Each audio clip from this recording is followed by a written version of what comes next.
Welcome. I'm Alice Alicia Jones, and this is another one of my Living Consciously videos.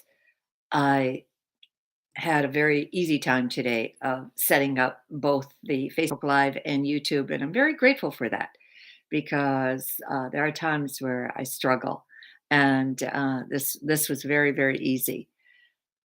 I am going to start with the one statement that I'll probably repeat throughout the session today. And that is that you fully control only one thing in your life, and that is your attitude. That's the only thing that you are 100% in charge of, that you fully control your attitude. So please do know that anything else is a plus, but your attitude is fully in your control. And effectively, there's been so much written about the power of a positive attitude. Norman Vincent Peale probably is the one that's credited with the most influence. I think he started in the 40s and 50s, and by the 60s had the book out called The Power of Positive Thinking. And I think that by the time I got my hands on it, it was in the 80s. And it was at that point he had sold 300, I'm sorry, 33 million copies. And so effectively, he understood very completely how important a positive attitude was. The thing is, though, that there are people who have listened to Norman Vincent Peale, and who have taken his words, but have twisted them to mean that I can get it all for me. That is not what he was after. That was not the main point of his message, because ultimately he was a minister. He headed I know the name of his church had the word collegiate in it, uh, in Manhattan, and he also taught the golden rule. He also taught that do unto others, obviously, as you would have them do unto you. So he was very influential in, certainly in my life and in a lot of other people's lives, but he did not mean for his words to be interpreted that you are in it just for you, nobody else. So just bear that in mind. Um, there have been other people that even earlier than Norman Vincent Peale that said some very memorable things. One of the ones I like the most is Henry Ford. When Henry Ford when he came burst into the scene with his automobile, he was mocked, he was ridiculed. He didn't have a college degree. He had a high school education. And he didn't there were certain things that journalists would ask him, and they tried to trip him up, and they did. And they would laugh about it, or they would publish very unflattering statements about him. Henry Ford just kept going and going and going and doing what was important to him, doing what I think the motto he set for himself, or the goal that he set for himself, was that every one of my employees is going to be able to afford one of the products that they're assembling, which was the Model T or the Model A. I think A came before T did. So effectively, he also made a statement that was very, very influential in my life. He said, "Whether you think you can or you think you can't, you're right." That's attitude. That's up to you. So effectively, you really have to be in a place, in a space where you can take what it is that you want to achieve, eliminate all the clutter, eliminate the chatter, eliminate the naysayers, and just go for it. It doesn't matter what that is. In my case, I threw overboard a real estate career, a very good one. Um, in the 90s, I was making a um, six figure income. So effectively, I had achieved, by all standards, success. Well, I gave up 85% of my income to follow my spiritual path and then slowly watched as it just very slowly grew. But effectively, I knew with every fiber in my being that if I didn't do God's work, I wouldn't die, but I would be very, very sick. I knew that with, like I said, every fiber in my being because of the way I watched my body deteriorate, the way I watched my body uh, collapse point by point. And at that time, I I knew I had to answer spirit's call. Let's see, what other things? Oh, another statement that I've heard, especially recently in the last 4 or 5 years, 6 years. Why does God allow that? And the thing I want to stress with you is God gives us free will. He allows everything that we choose. We expand God, whether it's with high vibration or low vibration. We expand God. It's through our experiences. And right now, obviously, we have a war raging on this planet that was thrust upon a peaceful people because of someone's idea of colonial expansion, of wanting to get back territory that he felt was inherently his. He's got so much of it that it makes you wonder as to why he wants more. But the long and short of it is that God gives us the freedom to choose exactly what we're going to do, to choose whether or not we become a bigger version of ourselves or a smaller version of ourselves. We are given complete, we choose an assignment for ourselves when we're still in spirit. We go and effectively are given like the major junctions of our life, the major things that are going to happen. And then we have the right to say, yes, I agree to that lifetime, or no, choose another lifetime. We have that right.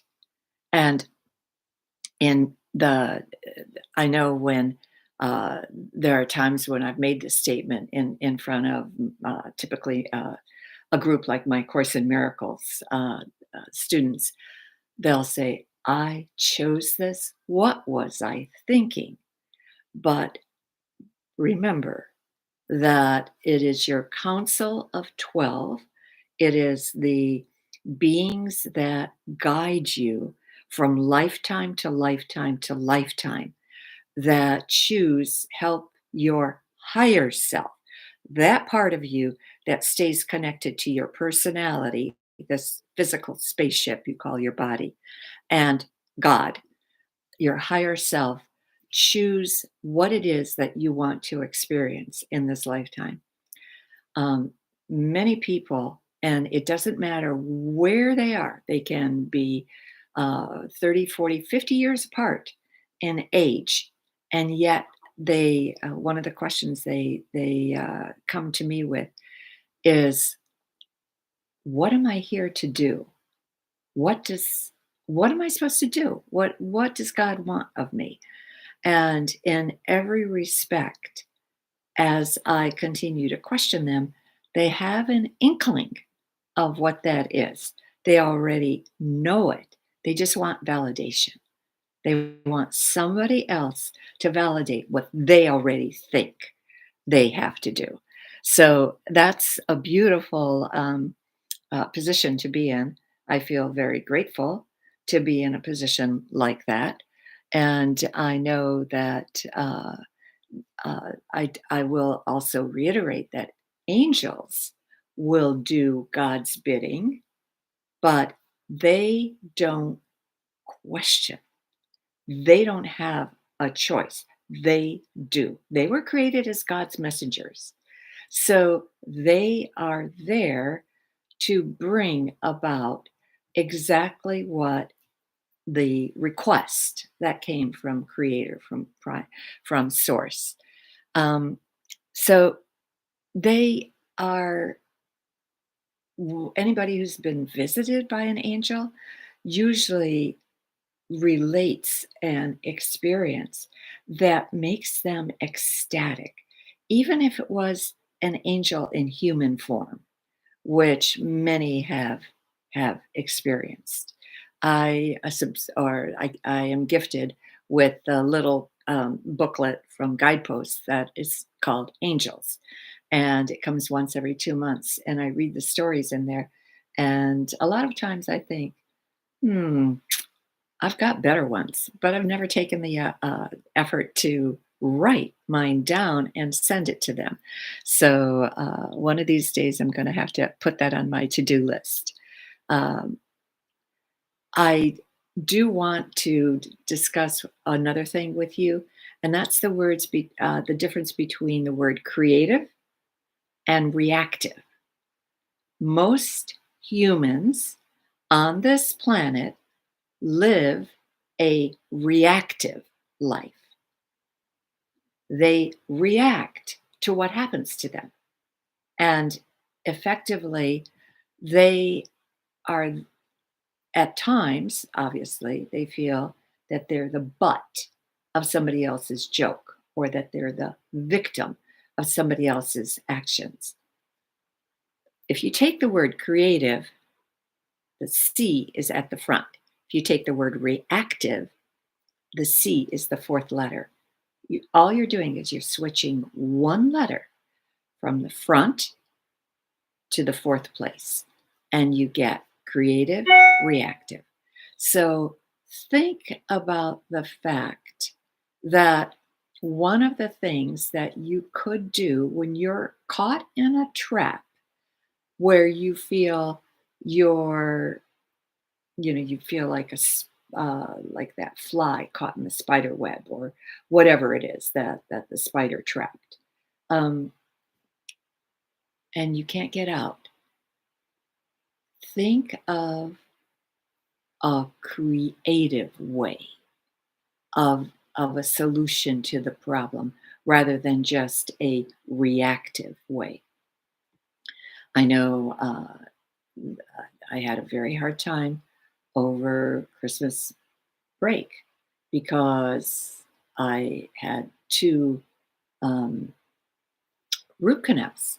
So I had two infected teeth, only one of which was uncovered by my dentist to begin with. And the endodontist also uncovered one.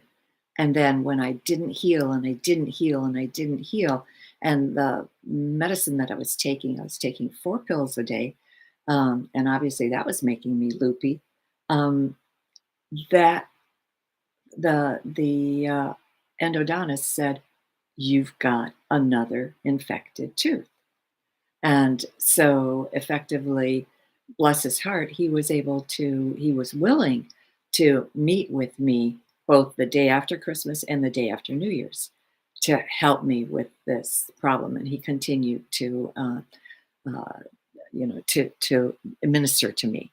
But anyway, I did not feel that I had like full control of my mental faculties because of the fact that I was on such intense medication. Plus, I was dealing with intense pain. And so some of the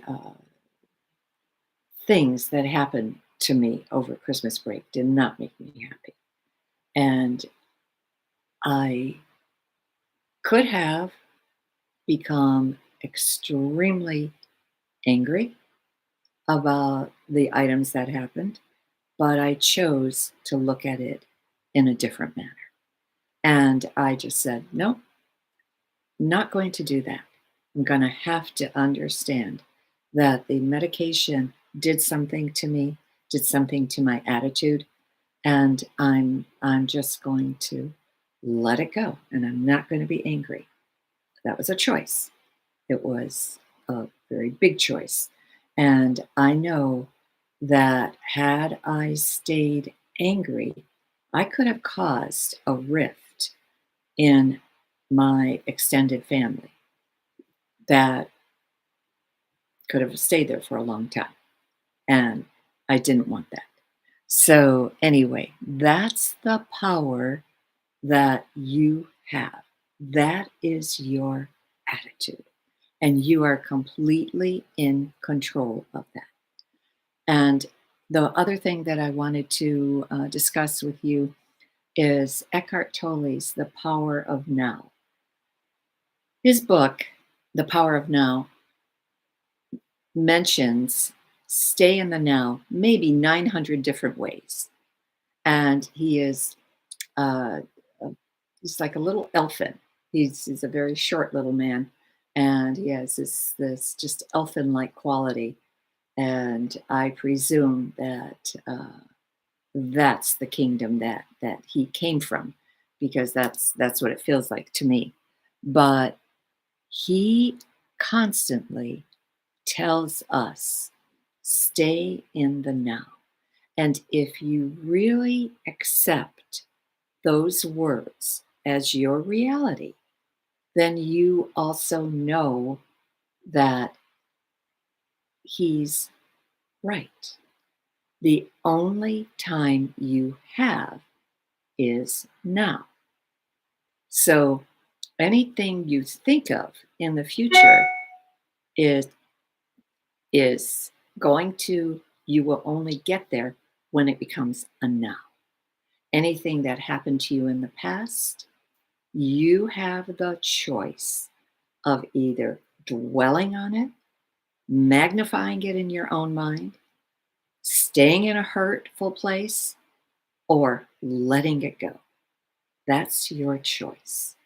So that's the just wanted to uh, take that and give you the encouragement to stay in the now and recognize that everything that happens to you can be changed by you if you choose it. It doesn't have to stay that way. People, Michael Rhodes demonstrated this to us in a talk that he gave, where I went to Omega Institute in New York. And he was an author that came from Australia. And I've repeated this story before, but this is relevant now, so I'll repeat it again. And he said from the time he was born, he always had stomach problems. He always had something wrong with his stomach, and he never knew why. Then, when he went on a spiritual path and started to explore past lives, he recognized that he was part of three lifetimes where he was the perpetrator, or he was the victim, or he was the perpetrator of a marital affair. And in the last lifetime, the spear was put into his stomach, and he was buried with that spear st- uh, s- sticking out of the casket and into that stomach. So he carried the pain of stomach issues into this lifetime. The things I have personally felt when people have been betrayed, I can feel it's like a stab in the back, and I will feel it very quickly, very easily, how intense that betrayal was by how intense my back feels. But like anything else, I've asked my guides, show me for 5 to 10 seconds. I don't want to walk around with carrying that kind of pain just because I've agreed to be a healer in this lifetime. So, anyway, but Michael Rhodes, what he taught us was that in this lifetime, when he recognized that that's what happened to him in a past lifetime, he then set to change the past life. And he said to his best friend to hide himself in the room where this was going to take place and screamed at him to remove the spear. So after the person left, then just remove the spear. And from that moment on, when he changed that past life, he was cured. So all the stomach issues were gone. And anyway, that's really being creative. And but it also helped me help my clients when they come with past life issues that have control on in this lifetime. And many of us do. There's always something out there that can control us. Um, I think that's it for what I wanted to cover today. And I do encourage you to get a copy of Own Your Power Day by Day meditation, 365 meditations. So you read 2 pages a day. That book will take you a year to get through.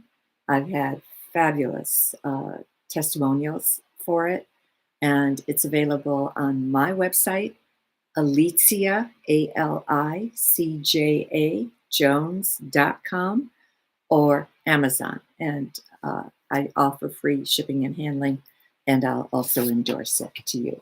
So I hope you all had a happy Easter. That was last weekend. And I will see you next week. And the topic I'm going to cover next week is the how focus and concentration increases manifestation. So that's what I'm going to cover next week on at 1 o'clock on Friday. I bid you adieu, and I am very grateful for you being here. Thank you.